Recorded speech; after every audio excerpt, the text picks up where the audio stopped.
శుక్రవారం వ్రత కథ. లక్ష్మీ కటాక్షాన్ని పొందే పవిత్ర కథ. శ్రద్ధగా వినండి, మహాలక్ష్మి కృప పొందండి. శుక్రవారం వ్రతాన్ని ఆచరించడం ద్వారా లక్ష్మీదేవి అనుగ్రహం లభిస్తుందని తెలుసా?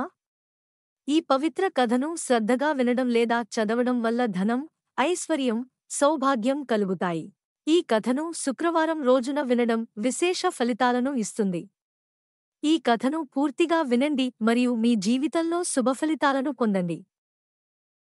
ఒకప్పుడు ఒక చిన్న గ్రామంలో గోపాలశర్మ అనే భక్తుడు ఉండేవాడు. అతను నిజాయితీ గలవాడు, భక్తితో పూజలు చేసేవాడు. కాని ఎంత కష్టపడినా అతని జీవితం మారడం లేదు.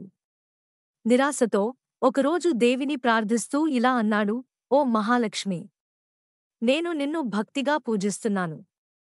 కాని నా జీవితం ఎందుకు మారడం లేదు? నా ఇంట్లో ఐశ్వర్యం రావాలంటే ఏమి చేయాలి?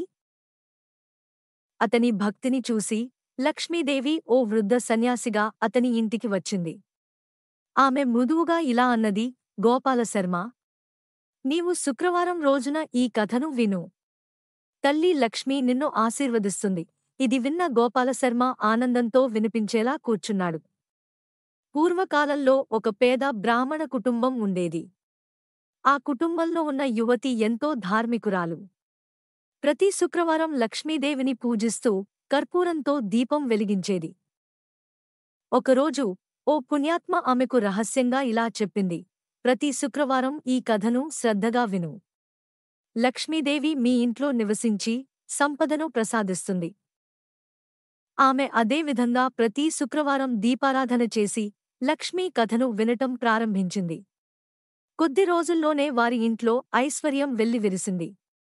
ఈ విషయం గ్రామంలోని అందరికీ తెలిసి వారు కూడా శుక్రవారం వ్రతాన్ని పాటించడం ప్రారంభించారు.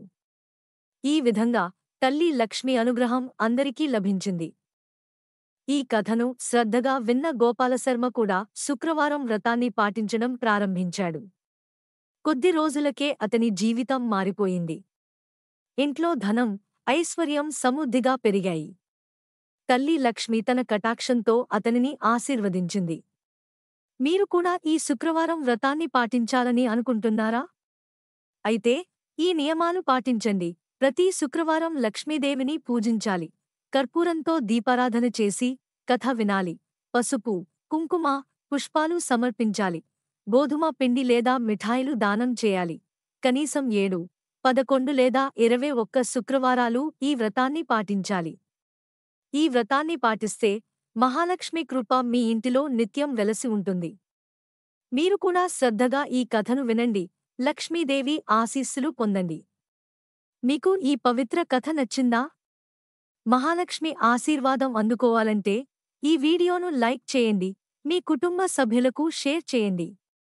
ఇంకా ఇలాంటి ఆధ్యాత్మిక వీడియోల కోసం మా ఎలివేట్ వాయిస్ ఛానల్ను సబ్స్క్రైబ్ చేయండి. శ్రీ మహాలక్ష్మి కటాక్షం ఎల్లప్పుడూ మీపై ఉండాలని కోరుకుంటూ. శుక్రవారం వ్రతం పాటించే సరైన విధానం మీకు తెలుసా? లక్ష్మీ కటాక్షాన్ని పొందేందుకు ఈ చిన్న తప్పులను ఎవరు చేయకూడదు. ఈ మంత్రం చెప్పి పూజ చేస్తే ఐశ్వర్యం ఎప్పటికీ తగ్గదు. శుక్రవారం వ్రతం చేసే గుట్టు ఎందుకీ పూజ విశేష ఫలితాలను ఇస్తుంది? ఈ విషయాలు మీకు తెలుసా?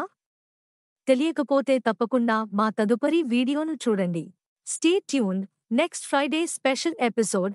సబ్స్క్రైబ్ చేసి బెల్ ఐకాన్ నొక్కండి, మీకు నోటిఫికేషన్ మిస్ కాకుండా.